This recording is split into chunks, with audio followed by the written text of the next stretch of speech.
I like that picture behind you. I know. Here we You go, have guys. two really good. I have to do something with this backdrop because it's just white. All right, here we go. No, go lower, Matthew. Go lower because it's good to see you at that level instead of kind of up. Okay. All right, here we go. Yeah. Be happy.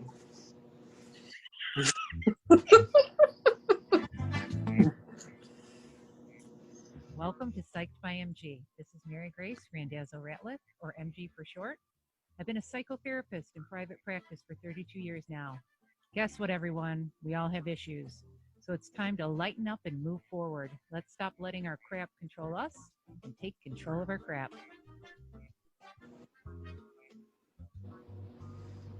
Hi, everyone. Oh my gosh, we're back, Matthew. Hello, we're back. We're in 2021. How you doing? Doing good. We made it. We did. We made it. Knock on everything. We're staying safe, and that was something that we all talked about, and I talked about in the last show that I was on, is that just being grateful and thankful that we're quarantining, we're staying safe, we're taking extra precaution, and it sometimes can really irritate and frustrate us, but yeah. There's nothing like feeling safe and then knowing the people that are in your inner circle are safe too. So that's how I'm doing. I'm doing good because the people around me are doing good too. Yeah. You want to know one of the best things that made it through 2020? What? Betty White. I know. Oh, Made it through the flipping year. I love it. That was a good one. Oh my God. Well, and I did get engaged in 2020, so. That's right. Congratulations. Yep, he did. Yeah, let me think about I think. How are you doing? I'm pretty good. Flipping TikTok. I was on till 3 a.m. and I had freaking Anderson Cooper and Don Lemon, I think it is, on CNN. I had that going till 3 a.m. I kept telling myself, oh my God, turn it off. Go to bed. Turn it off. Go to bed. And of course I didn't until 3:08. But I'm doing okay. It was a busier day than I thought today. I literally, new referrals. I did a meeting on my startup company that came out of nowhere. It was just go, go, go. Of course, when you don't wake up until, 10 o'clock or something like that, it's noon, and I haven't even gone downstairs yet. It gets so messed up. But to the listeners, I hope they are all doing well, and I hope they are looking forward to a new year, like the rest of us. And I want you to stop what you're doing. This is where you can find us. We are on Google Podcast, Apple Podcast, Podcast Detroit. We are on Facebook, Facebook Live, usually on Friday nights at 6:30. We do have some pre-recordings coming up, but that is where we are. And you can definitely go to Psyched by MG on any of those platforms. And in Facebook, you can see us on videos because they're all up on Facebook. Again, Psyched by MG is where you go. But I really need you to stop right now. Give us a click, give us a like, write a review, subscribe, support us. And we support you, of course. We care about what you want, think, need, and feel. And would love it if you would write to us. And you can write to me on Facebook. You can message me on Facebook at Psyched by MG. Your comments are taken very seriously. And we do many shows based on comments that I get in private messages. So please go ahead and do that. And then tonight, Matthew Burita, we are going to talk about people. Stop using your body as a weapon against yourself and others. And this is important. This is a different perspective, which deals with weight issues, which deals with, bad treatment of yourself and your body. But I think I have to explain it a little bit. And so today when I was thinking about it, I thought about like when you use your body as a weapon against yourself, this is when you you say mean things to yourself. I'm too fat. I'm ugly. Oh, I gained weight. Oh, I look good in that. I look bad. You hibernate or you stay inside because you think you don't look good. You don't want to be noticed. You want to be invisible. And you know, you and I both deal with a lot of sexual assault victims who will use weight and ways in which they cover up the body so that they aren't noticed. They use it as a form of protection.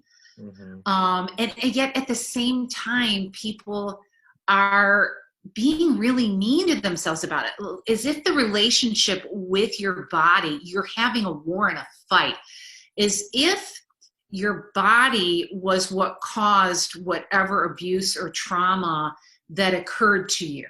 And that's why I think this show is really important. And using your body against others, you know, some people also gain weight or get big to puff up and present a certain posture that keeps people at a distance. You know, the old saying, throwing your weight around a bit. Well, we have to move out of that mindset that the body is a weapon, and that the body is not only a weapon, but something that has betrayed you or hurt you. And in order to really maintain weight loss, value yourself, stop the self-abuse in your head, stop yourself from shame spirals that we've talked about before, where you just, like I said, you're beating yourself up. I have to stay heavy. You know, I have to protect myself. That's why I don't, you know, lose weight. I look like shit. You know, I'm ugly. I'm fat. Nobody cares about me anyway. I'm not going to be noticed. Jeez, oh Pete. And I have to admit, I've said some of those things to myself. I'm guilty of some of these things. And I work really hard to turn it around and to say, oh my gosh, stop it. Stop it. We have to love these vessels that we've been given and that carry us every day, that take care of us, that speak to us, that give us valuable information, that it's a luxury to have. And someone, a very dear mentor to me, told me about something, a saying a rabbi had said to her, and I have to kind of think about the way she put it because it was so beautiful. But it was something like, it's a prism. You know, your body, you have to see, emanates and is a prism, kind of like for the light, for God. And it's the vessel in which God gave you to carry you and to represent God or great mystery or Yahweh or whatever that light energy is for you. And it's supposed to be seen as unique and different and something for you and important and valued. It has great value. And yet, I think I know more people that beat the crap out of it than those who really love it. Yeah, I mean, it's self-love, right? I mean, that's, you know, when we're talking about that self-love and how hard it is, I think sometimes to, you know, and I was just talking about this with some of my clients and kind of reevaluating goals and kind of moving forward. And I think an adjacent to, and really maybe not so much adjacent, but hitting it on the nail on the head is that, you know, how can we get, I hear people say, well, you know, wanting to get closer to others. And so then I flip it on its side and I say, how close are you to yourself? right? And I think that's part of, not weaponizing our bodies and not weaponizing, like you said, these vessels, and learning to, learning the kind of to have gratitude for it. And you've said this before too, is, obviously like, not learning to control, right, your shit, not letting your shit control you. And so it's like, when you can learn to control that, but also lean into some of that resistance, right? So it's like, and we've talked about this too, is that kind of have some levity with it, right? And not taking it so serious, so that when you're trying, and I think that helps with the goals too, because sometimes we can be so rigid, and then of course the very thing that we don't want, which is to beat ourselves up, but when we put ourselves a little too high on the pedestal of, our goal, we then sometimes fall that much harder. And it just, and it just perpetuates that pain and that hurt. And the pain is real. The hurt is real. Of course, their feelings. And I think too, I always, to perform some corrective measure, people, often I hear them, well, I don't know if what I'm feeling is right. And I tell them, I was like, your feelings aren't right or wrong. They're your feelings.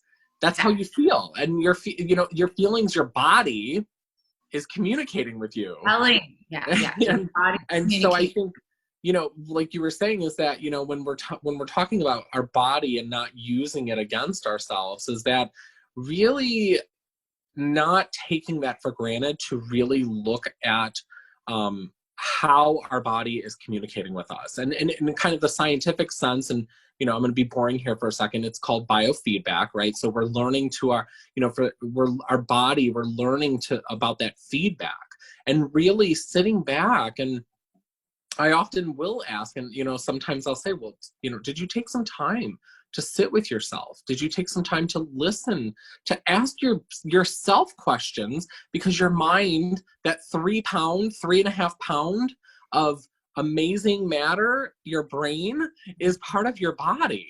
And so it does start there. And it starts with learning how to be kind. You've said this many times and I've stolen it, or, it's the best form of flattery, is that, learning how to be kind to yourself.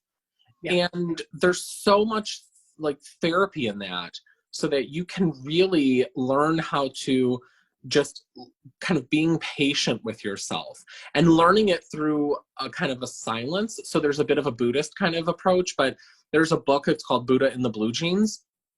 And it talks about, at the end of every excerpt, it talks about, you will learn this by sitting quietly. And so each of these, and there might be like, 20 some little excerpts, but it's like at the end of each one. And we know repetition is important. Patterns are important. And so at the end of these patterns of our negative thinking, if we can shift that to positive and tell ourselves, you're going to learn something, but be patient. Yes. And, it makes me think about, I'm thinking about a lot of things. I mean, there's so many things. Skin color, eye color, hair color, weight, short, tall, curly hair, straight hair. There's so many criticisms that people can make toward themselves, or someone makes to somebody. And they're all bullshit. I mean, they're all complete bullshit. It makes me think about people who I've worked with that are single, and even myself as I'm single. That stupid ideal or fantasy in our heads that you have to look this way in order for me to get somebody, for somebody to be attractive to me. And when I hear that from people in sessions, I will say, I need you to go sit somewhere outside right now, because we're dealing with the pandemic, and look at couples and look at their shapes, their sizes, their hair, how they're dressed. It's all shapes and sizes that are married and are couples and are together and are happy. It is not a formula. It is not a specific, and media would like you to think it, it just isn't. And I have them do that exercise because I like people to do a reality check in regards to what they're saying to themselves, what they're saying. I've put on well, I've gained up almost all my weight back, and now I'm working on trying to get healthy again. And I saw myself looking in the mirror, and I said this was just a few weeks ago. Oh my God, I look like my Italian grandmothers. They're all overweight and short. I am not attractive anymore. And I heard it, thank God. And when I'm saying to people right now, you got to go in and listen to it, because some of it has been going on for so long, you can't even hear it half the time. Mm-hmm. But it's me, afraid to look in the mirror after a shower, afraid to stand naked, afraid to have anybody see you naked. Mm-hmm. What are you saying to yourself? Mm-hmm. There is an exercise in which you sit in front of a mirror naked and you hear what you say to really magnify the negativity and the meanness and the way you weaponize yourself. Mm-hmm. And then once you jot down the really mean things, and then you have to take your hands and reach out to yourself and hold them there and just breathe and begin to change the messages and to stop saying them, to help with body image. I'm so freaking tired of the harshness and the meanness and the abuse that people say to themselves, that people can say to each other.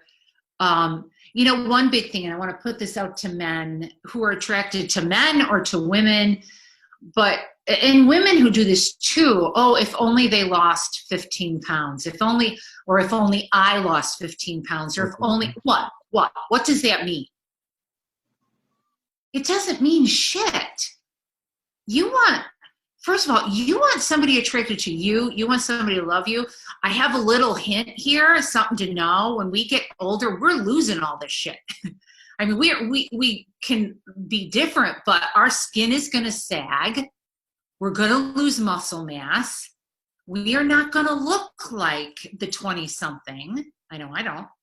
Great big skin, stuff like that. This is about this body does so much for us. Can we be reminded of that? It carries us wherever we want to go. It has an alert system in it. It helps us to stand, walk, think, process, cue, paint, build, create. I mean, our hands, our feet, we gotta break this down. And for men and for women, I'm tired of the self-abuse. Now, Matthew, just bear with me here. I'm on a soapbox a little bit. The second thing is, I have to say to the viewers, get to know where these messages come from. Were you a kid that was picked on all the time? Were you a kid that was made fun of physically? Were you bullied?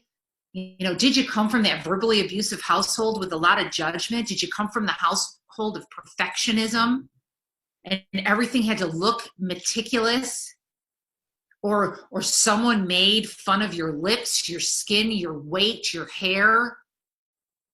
Well, those little bastards were wrong. They were wrong. It's not okay to do that.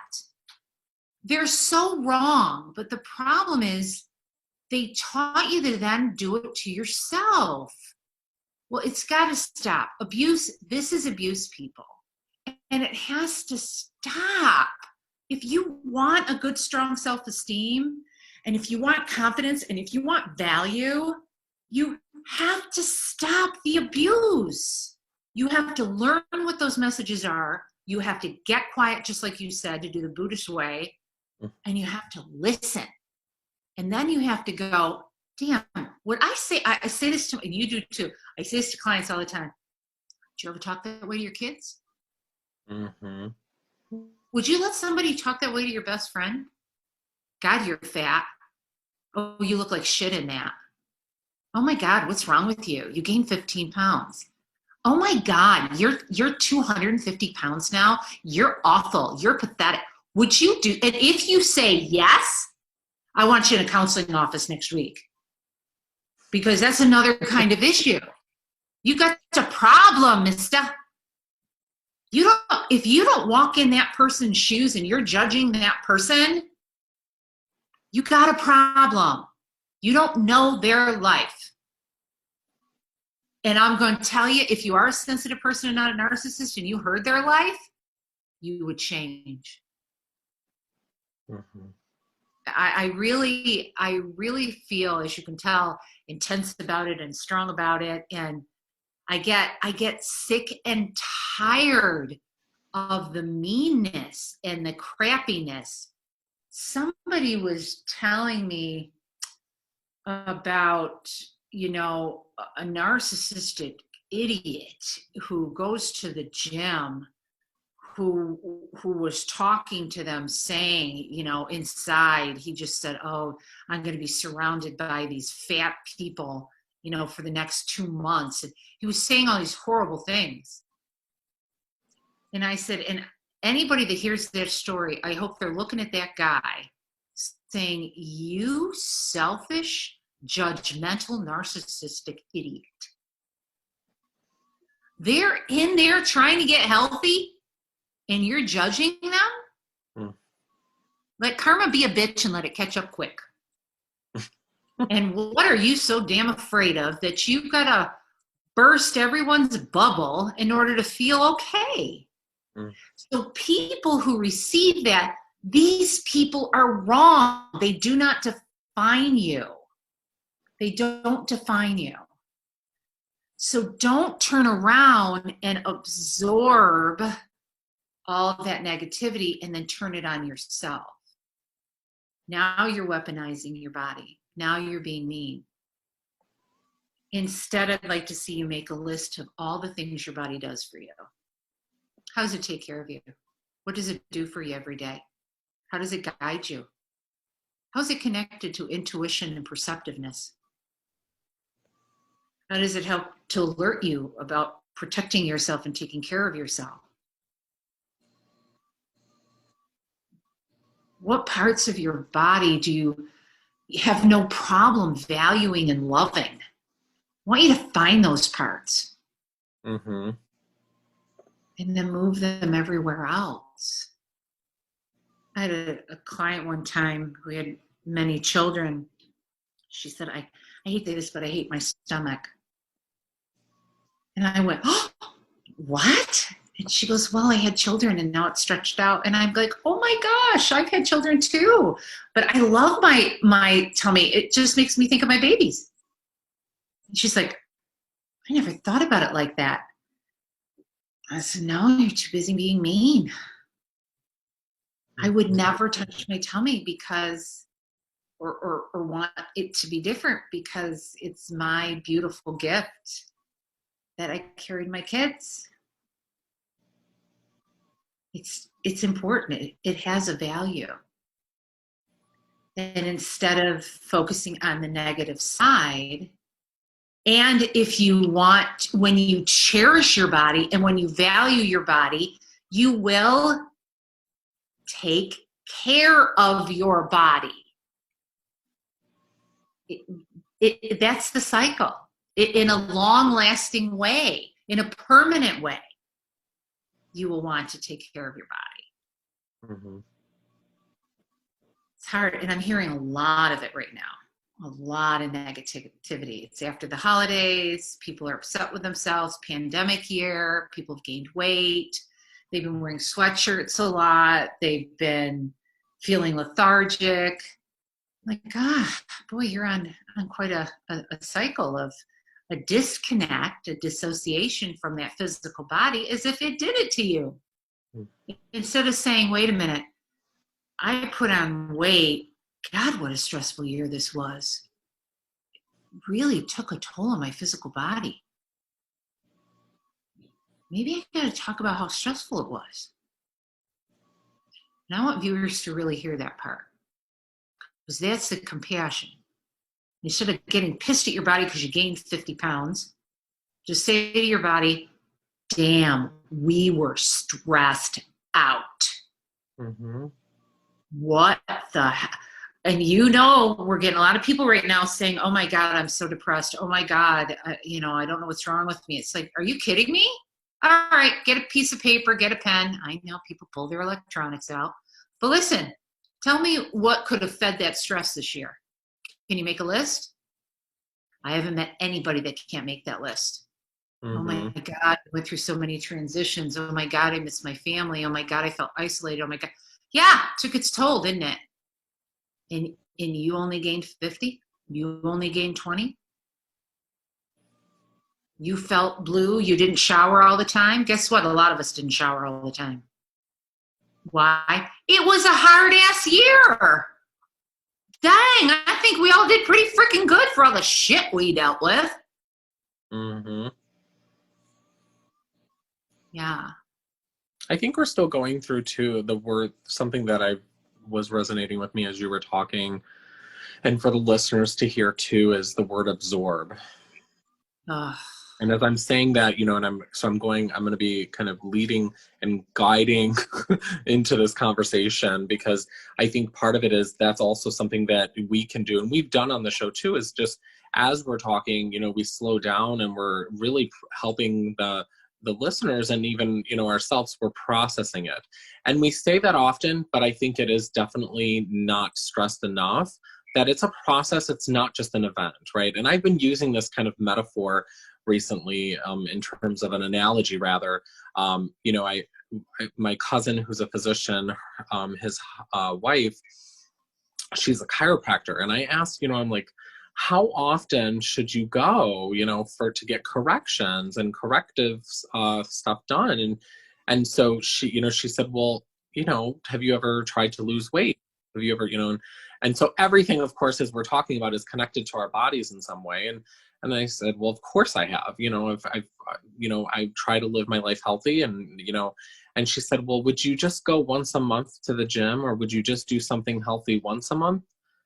I was like, ding, ding, ding, ding, right? The light bulb went off. And I think for just the listeners to hear and everything, and continue to process everything you just said too, is that these aren't things that can just be done once, twice.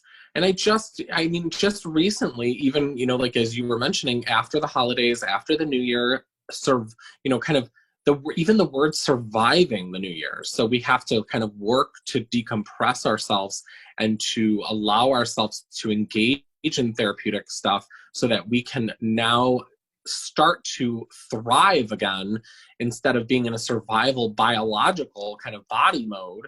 And so, I tell people, I say, the same thing, I say, I've been asking for some time. And I said, over the past few months, I said, I want you to think of at least 2 to 5 positive affirmations that you can say to yourself, and practice rejecting those negative statements, and practice substitution. When you hear yourself saying negative statements, negative self-statements, right? We have our self-concept, we have our sense of our self-esteem, and we have our self-identity.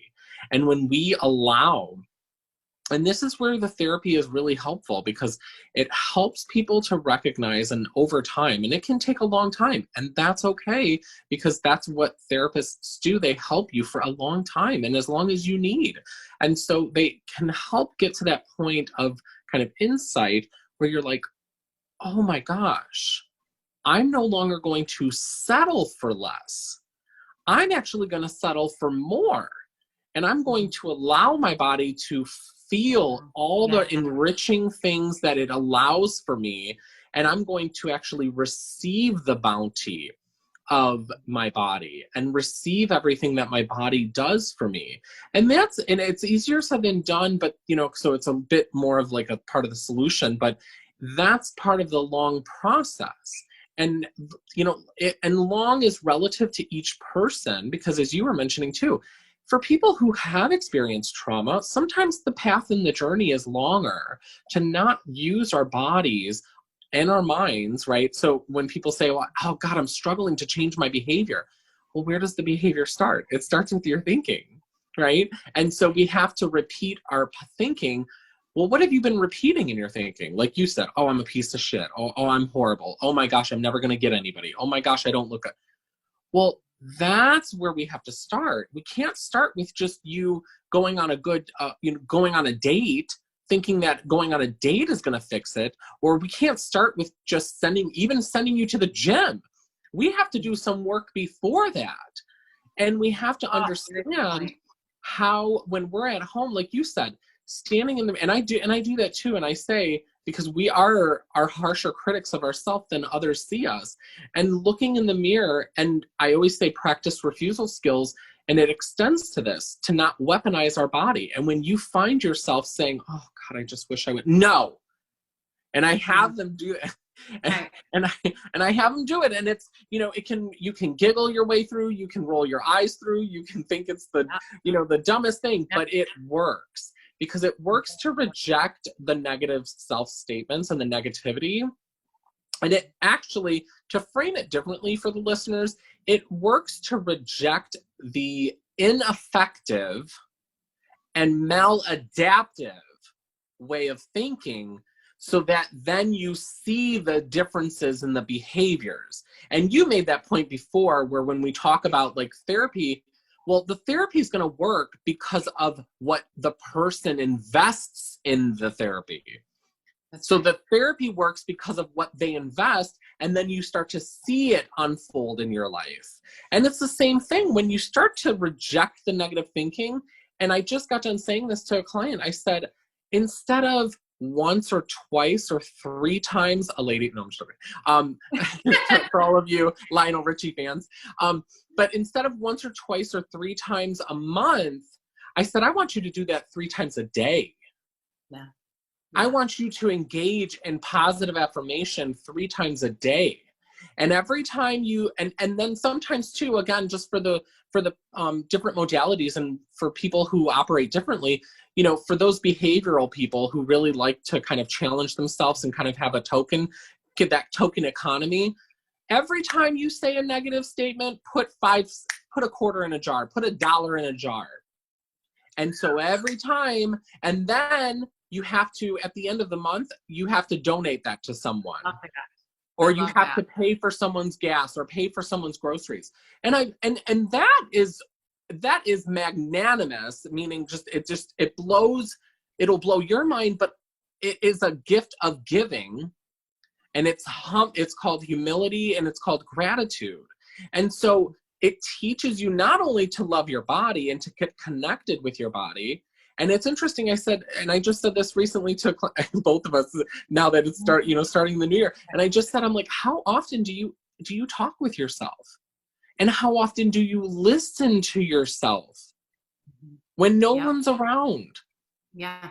And it frightens me, because I've worked previously, I've worked in the prison and in the incarceral system, and I know firsthand for years how frightening, and that's at best, and it's an understatement, and you know, because we've spoken about some of the kind of extremities, how frightening it is when you don't love yourself and your body becomes a weapon.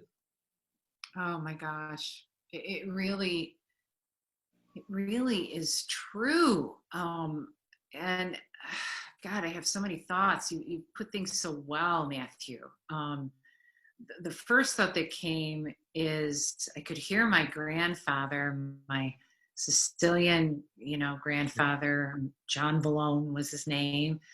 And he one time intervened, and I've told this story before, on a father and a son, and the father kept calling the kid stupid. They lived near his place of business, and he would hear it, he would hear the father just ranting.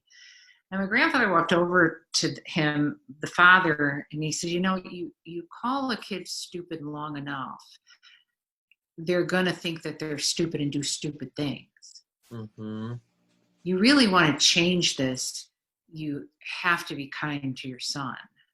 Mm-hmm. And it really is true. When I say, please, where is this coming from? I mean, I know we get it in the outside world. I know commercials can do it. Oh, your skin has to look like this. Your hair has to look like this. We're bombarded, but it's been in there for a long time. And so get to know these messages. And then the second step is I want to know where it comes from.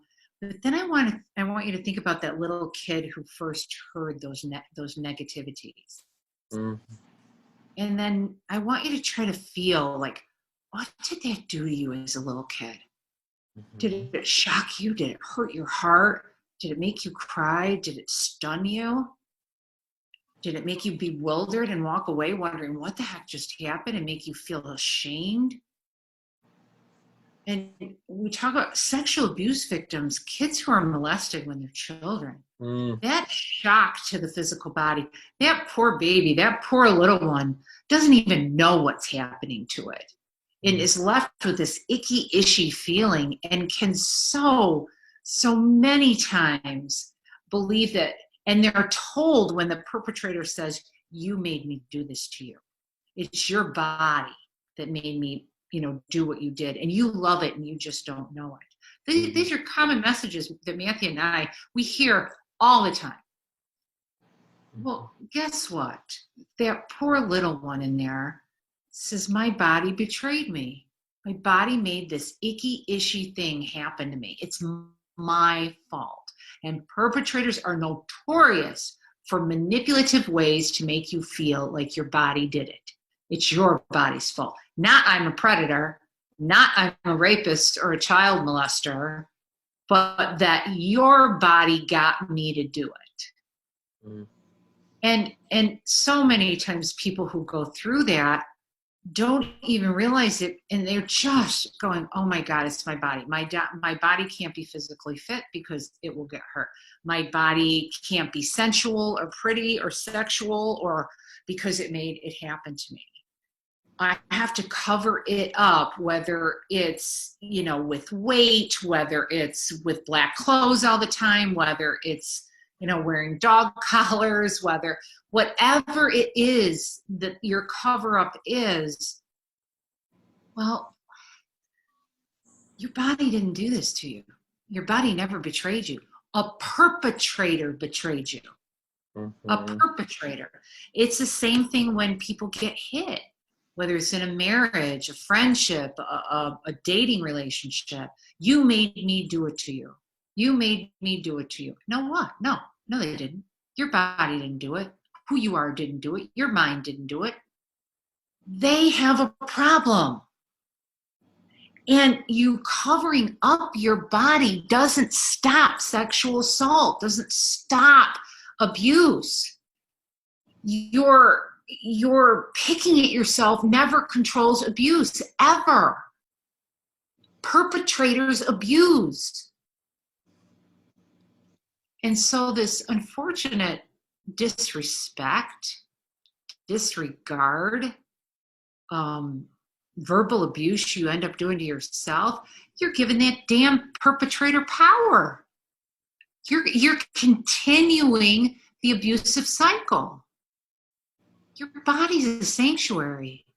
Your body is important. And it doesn't deserve this. My story, and I'll share it a little bit. I've had a couple of perpetrators, and one perpetrator said it was because I was so pretty. It was because I was so pretty. And I learned to be scared to death of being pretty. Whatever that meant, I didn't know. Because pretty gets you assaulted. Well, that's some bullshit. Big time. It's not true. We cannot feed the mind of perpetrators, pedophiles, rapists, narcissistic abusers. I mean, you cannot give them power or energy. And when you weaponize yourself, you are doing that. That cycle, if you want to start your healing, you have to do exactly what Matthew said. You have to stop the cycle. You have to practice those behavioral things that changes it for you. When you begin to do that, some of your grief's going to come up. If you are somebody who has been hurt and abused and mistreated through your life, whether it's criticisms all the time, the overcritical parent, the overcritical sibling, the narcissistic sibling, all of these are wounds. Well, you're going to have to practice that very assaultive mindset that you were brought up in, that you might still be surrounded by, because it's bullshit.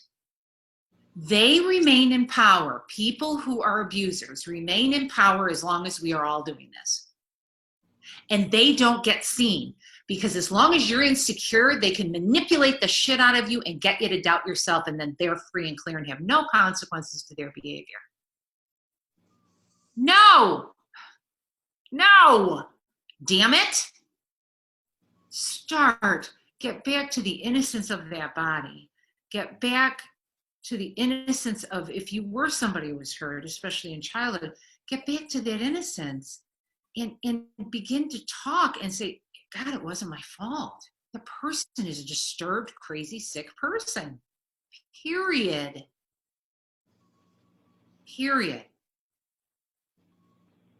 Honor that body. And this bullshit that we all are doing with our bodies, it doesn't work. It doesn't work. No matter what, it doesn't work. Yeah. I went through molestation at the age of 7. And so I gained weight. Guess what? Didn't stop me from being raped as a teenager. Gained more weight. Guess what? Again, as a teenager. It doesn't work. But that shame that you feel, the disgust that you feel after you've been through a trauma, after you've been through some form of abuse, you have to understand it is not your body that is the shame or the disgust or the ick-ish feeling, I call it. There's this ick-ish feeling that some survivors have with their bodies that make them then turn it into an attack on the self. Well, no, damn it. That ick-ish is that son of a bitch that hurt you.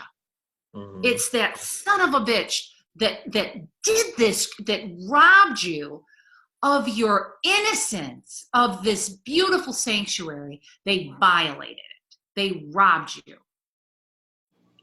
Turn that ick-ish, just disgust, that disdain, and put it toward that perpetrator.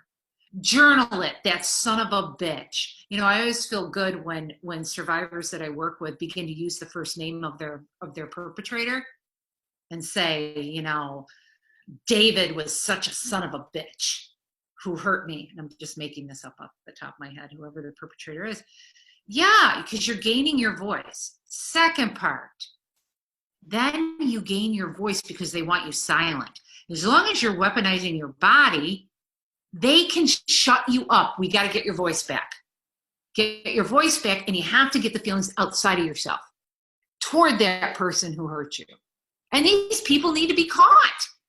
These people need to be scared shitless, like the same fear that they did to their poor victims, their innocent victims, their vulnerable victims. It's bullshit. And the weaponizing, I mean, I've seen it, like, you know, it also makes me think of another kind of weaponizing that people do. And I think of, you know, some of my, and this isn't just male clients, because I took this trait on a little bit. You know, I was kind of known as a street fighter. I had a nickname of Ice Woman. You know, I could argue really good with men, which was a facade I had because I was scared to death of them.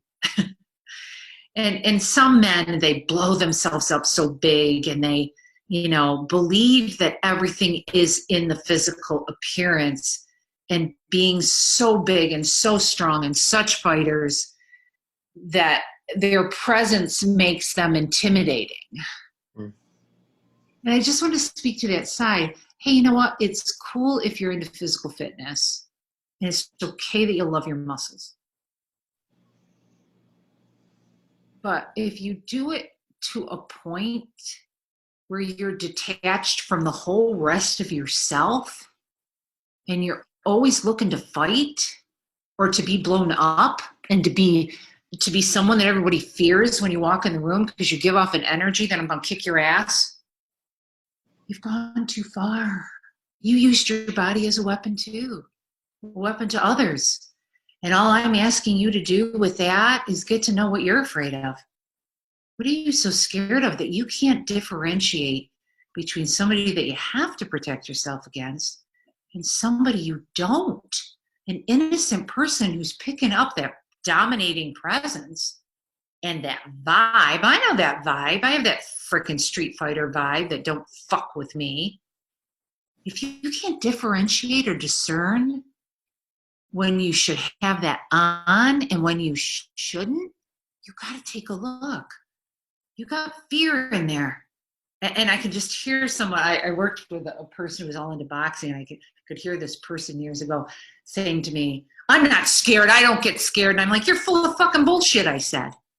Everybody gets scared. You need fear, damn it. Don't be stupid, I said. Listen to me. He started to laugh. I said, can you see what I just had to do with you right there? You blew up with me over the word fear. We all have it, whether we own it, talk about it, connect to it. It don't matter. It has an important function in the body. So then I said to him, what are you so uncomfortable about with that word? And how do you even know when you are afraid? And this person just shook his head and said, I have no clue what fear feels like. He said, no, because you've been a fighter for so long.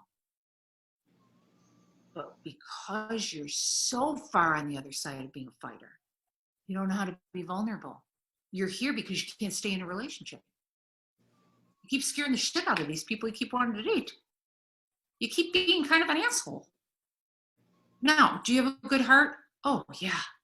You want to love deeply, but you can't get to it. Again, body is a weapon. Mm-hmm. Where you get into the point where you use it so much that you're keeping people out and you're not taking good care of yourself. I've had clients with steroids.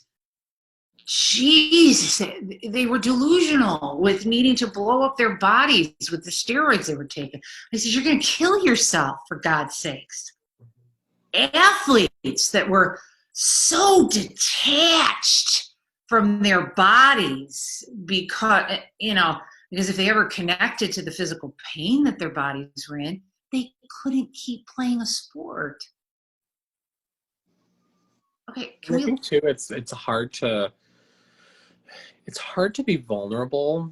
And I think too, like everything, so like as the listeners are, and what I think is so fabulous about it is that like as you're talking, you're actually taking our listeners along a story, and you're taking their bodies along a story. And then I think both of us are working well together because I want the listeners to really allow themselves to be vulnerable. And that's a huge component. And that's really, I think, at the core of what you're discussing too. And what we're discussing is that learning to be vulnerable, there's an art to being vulnerable, and there's an art to learning to let go of and forgiving yourself. So echoing what you were saying earlier, the sadness, the anger, I want listeners who've had horrible experiences, who've had to have that street fighter mentality, who've had to fight, to mourn the loss of some of that pain and that hurt and that heartache. And also know, just because your heart was broken, it doesn't mean you're broken. And just because perpetrators weaponize your body and then you internalize that and then you go on a path and a journey of weaponizing yourself against yourself and others, you don't have to do that anymore. And sometimes it also takes someone to say, you don't have to do that. And I say to people often, and I often, will ask, and I frame it in the sense of, is it possible that you don't have to do this? and of course, unanimously, usually, I can't think of a time that a client said no, but it's like, they're usually like, well, yeah, it's possible. But then, okay, but I want to stick with that. And you know, a lot of the trauma, you know, that we talk about, and a lot of the, you know, kind of working through some of the pain of the being victimized, and then believing that your body is a victim.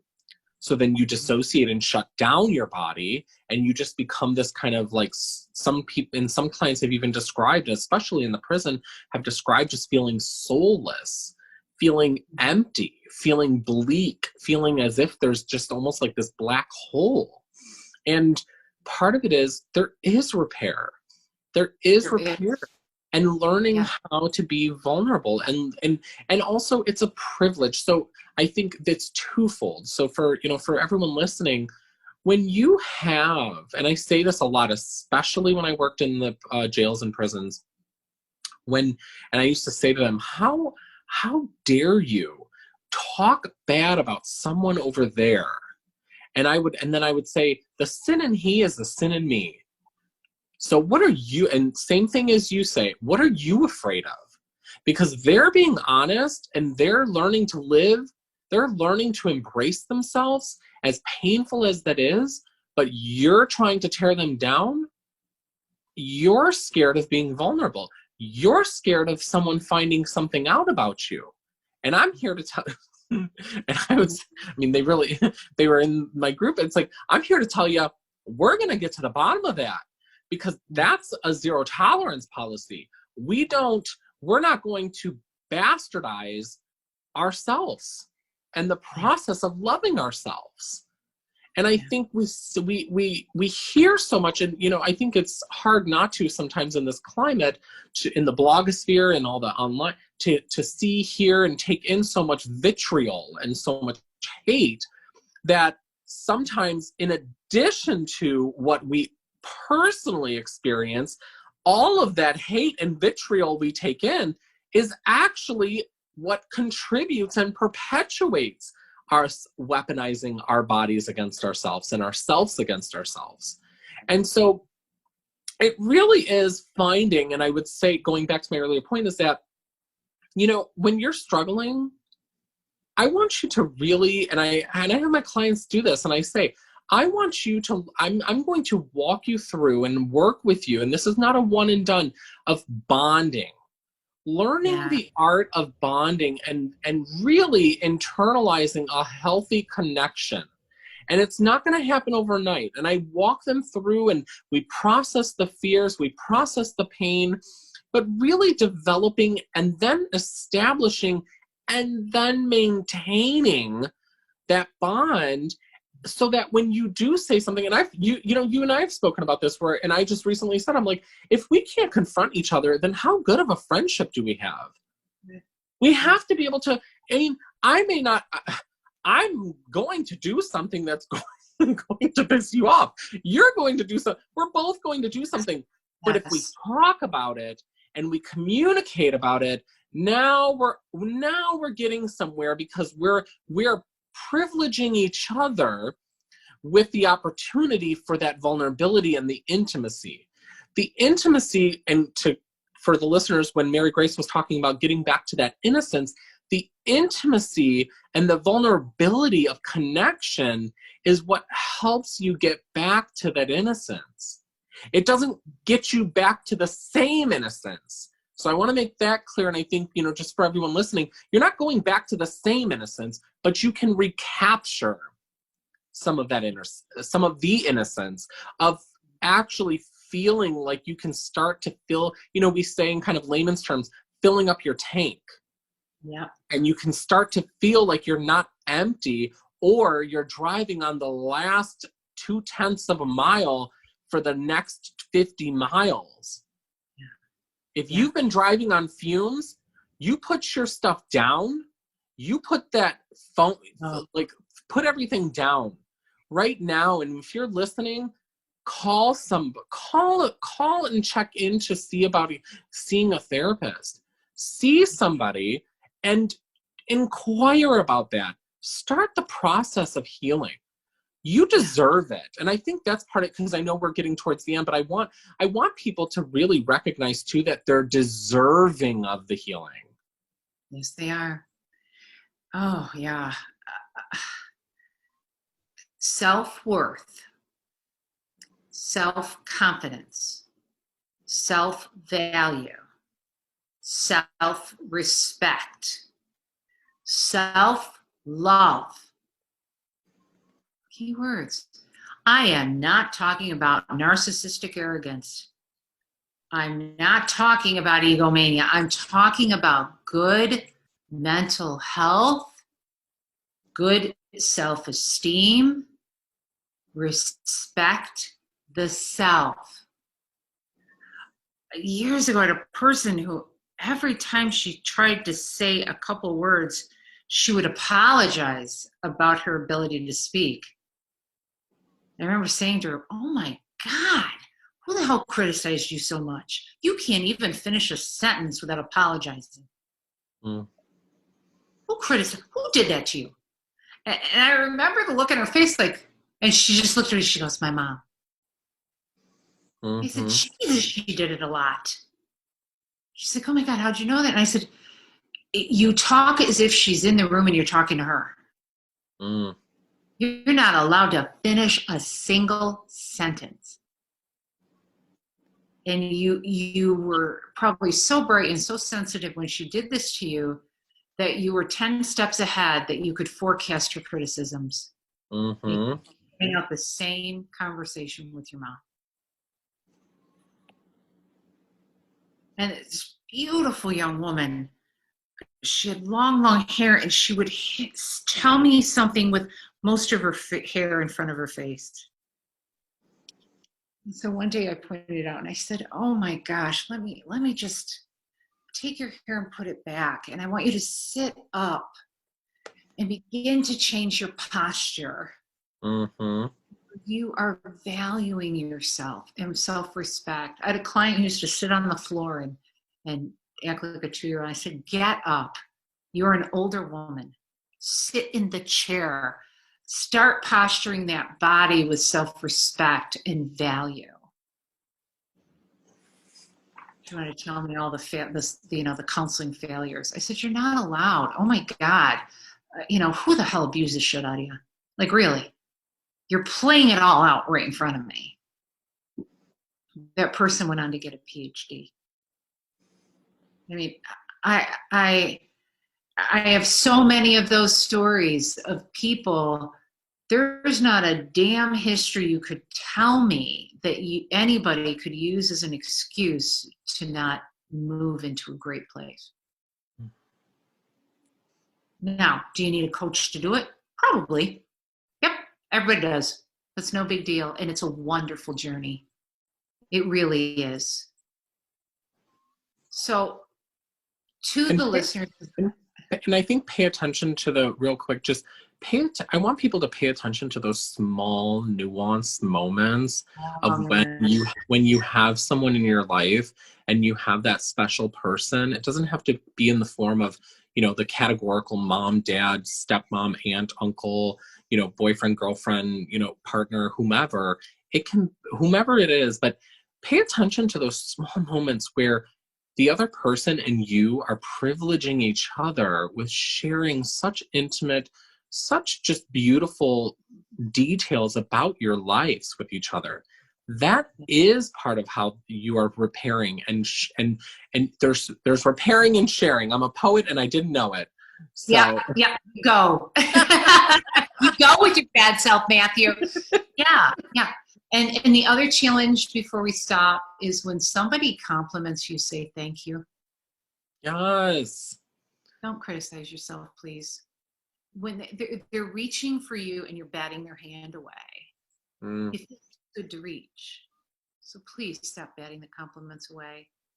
Stop weaponizing your body. I hope tonight's show really, really gave some tips. Please write to us. We appreciate your feedback. If you need help, let us know. You can find us on Podcast Detroit, Apple Podcasts, Google Podcasts, YouTube, Facebook. We go Facebook Live. Next Facebook Live is in a couple weeks, but usually Friday nights on 6:30. But boy, you've got a lot of homework to do, viewers and listeners. and we're here for you. We're here for you. And again, we would appreciate comments and feedback. We're going to do the homework too. And we Yep. appreciate, like you were saying, we appreciate your feedback, and you need help. We need help. And if we help each other and help ourselves, then we can stop this. We can stop the cycle. Yes, we can. And we'll repeat a lot of these messages in future Mm-hmm. podcasts.